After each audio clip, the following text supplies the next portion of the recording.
So I wanted to ask you about adjusting from, going from the Skyhawks, and Coach actually talked about how you were handling the ball a lot more to your role here and kind of creating your own role.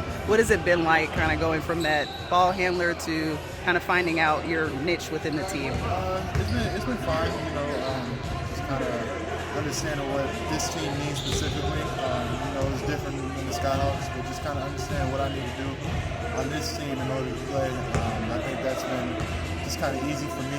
Just kind of understand, just me watching last year, kind of seeing what we kind of lacked in, and just kind of making sure I brought whatever I needed to bring in order to, help this team.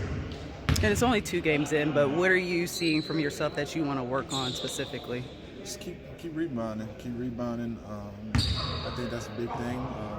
You can never have too many rebounds in the game, so just continue crashing the glass. I think is going to help. Yeah.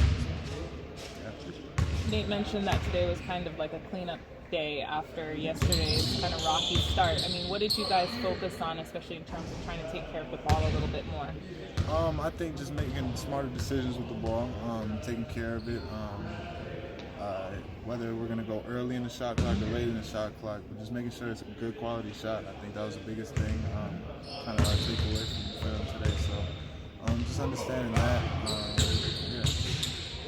And last night you guys played against Paolo, and you had tweeted about him being the #1 pick. And do you guys have a relationship at all, a friendship at all? Actually, me and Paolo, we played together in a few camps together, so just kind of having that bond. So I kind of seen it in him, man, like the type of player he was there. So I kind of seen it from there, and then he went to Duke as well. So kind of that relationship as well.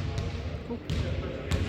It seems like you guys have been doing a lot of good stuff along the perimeter instead of shutting down Orlando's attempts from three-point. I mean, what were you seeing that they were giving you that made it easier for you to kind of slow them down there? Well, they're a young team, so they're making a lot of quick decisions, and I think defensively, starting with our guard, DeJounte was great defensively yesterday. Getting deflections. I think he had like 3 deflections in one possession yesterday. Just kind of setting the tempo, setting the what's the word I'm looking for? Setting the pace of just kind of how we want to be defensively. We want to take major steps from last year. So I think that. So, yeah. I think you guys are one of the top 3 teams in the league in terms of points per possession in transition. I mean, what does that say with how you guys are setting the pace and using your defense to your advantage? Yeah, getting stops. And then once we get stops, get out in transition. We're really good out in transition. We got a lot of guys that can get the rebound and go. So I think that's going to work to our advantage as far as, creating fast break points and, hopefully creating points off of their turnovers.